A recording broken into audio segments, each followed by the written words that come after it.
O governo cubano e as regras do Mais Médicos explicitam a natureza exploradora do socialismo.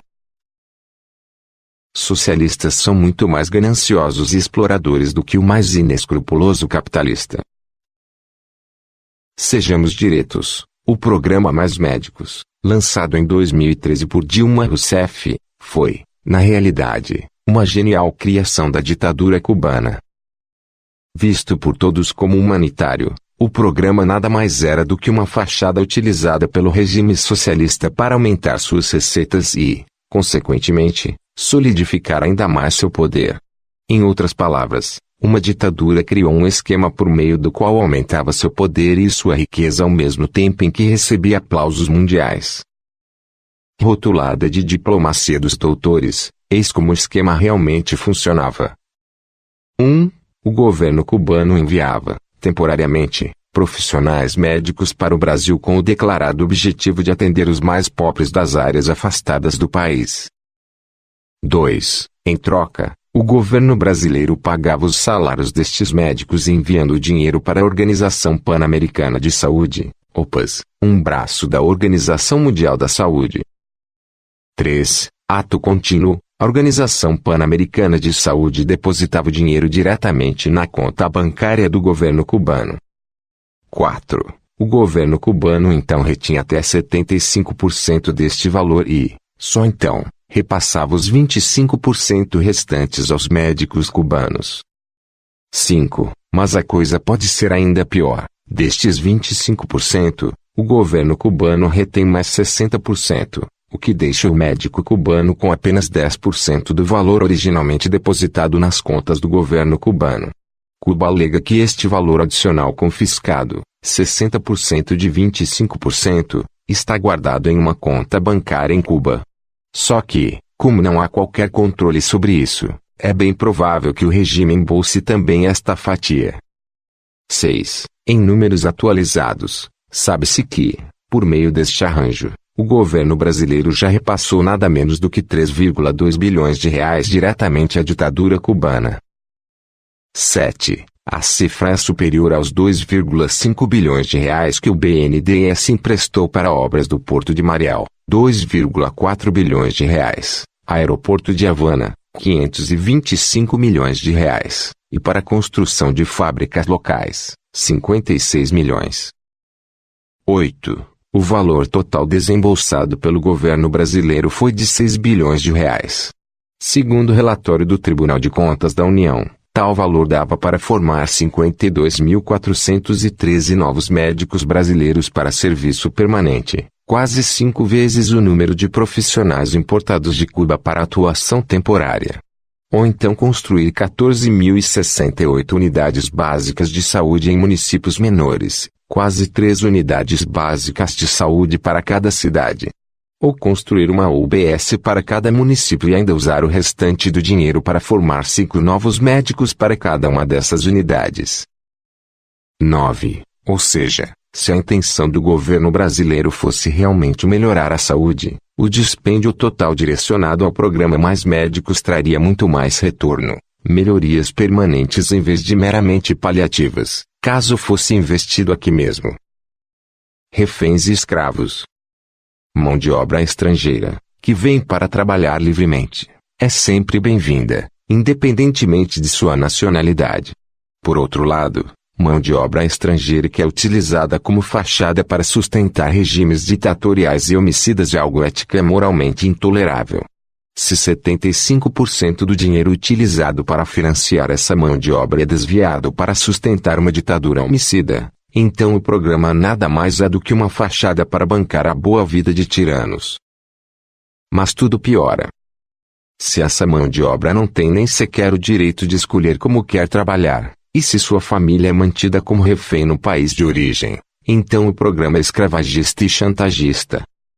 Você é treinado em Cuba, e nossa educação é gratuita. A saúde é gratuita, mas a que preço? Você acaba pagando por ela pelo restante de sua vida.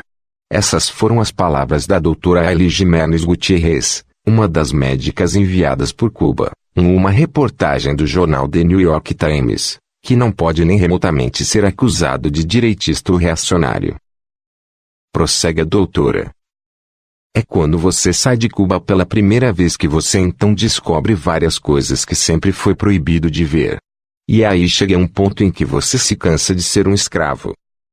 Segundo a reportagem, os médicos cubanos, tão logo chegaram ao Brasil, começaram a notar a disparidade salarial e de tratamento não apenas em relação aos médicos brasileiros, mas também em relação aos outros médicos estrangeiros que participavam do programa.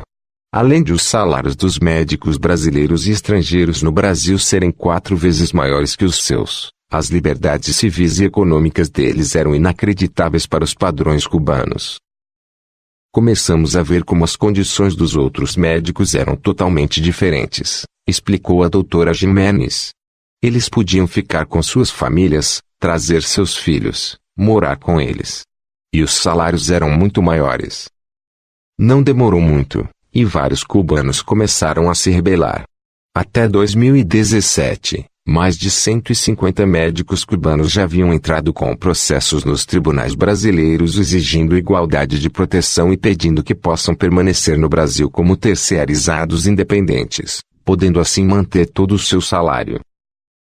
O The New York Times resumiu assim a situação dos médicos cubanos. As sementes da rebelião foram plantadas um ano atrás em uma conversa entre um médico cubano e um sacerdote em um remoto vilarejo no Nordeste brasileiro.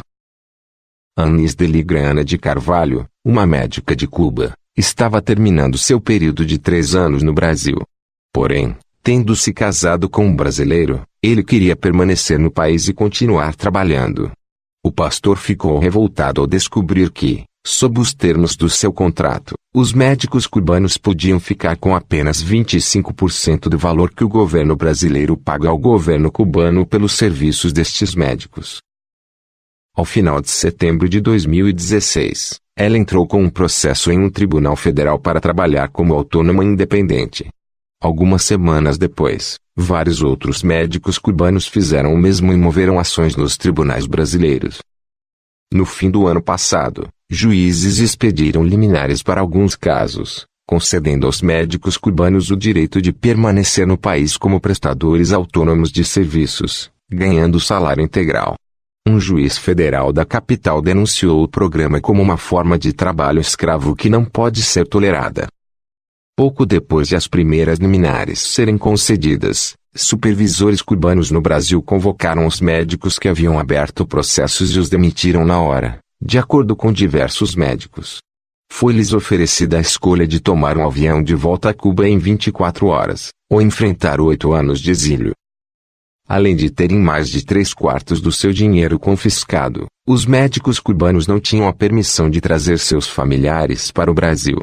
Estes eram estrategicamente mantidos reféns em Cuba para garantir que os médicos enviados ao Brasil não iriam desertar e fugir do paraíso socialista.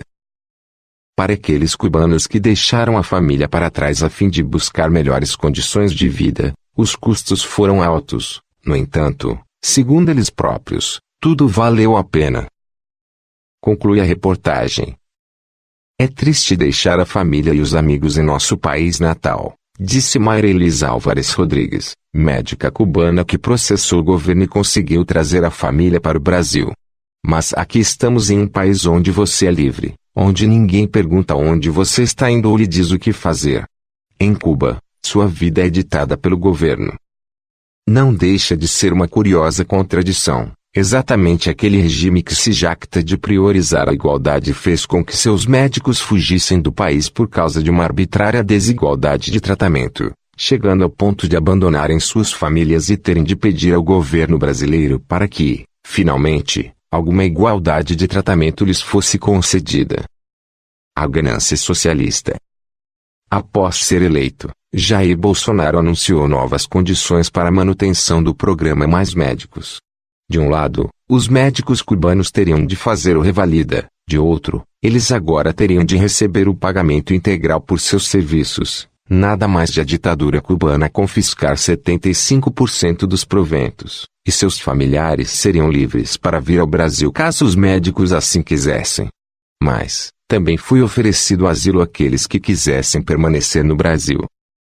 O governo cubano, como imaginado, prontamente rejeitou os novos termos, alegando que a dignidade e o altruísmo dos cubanos não podem ser questionados. E imediatamente mandou os médicos voltarem para Cuba.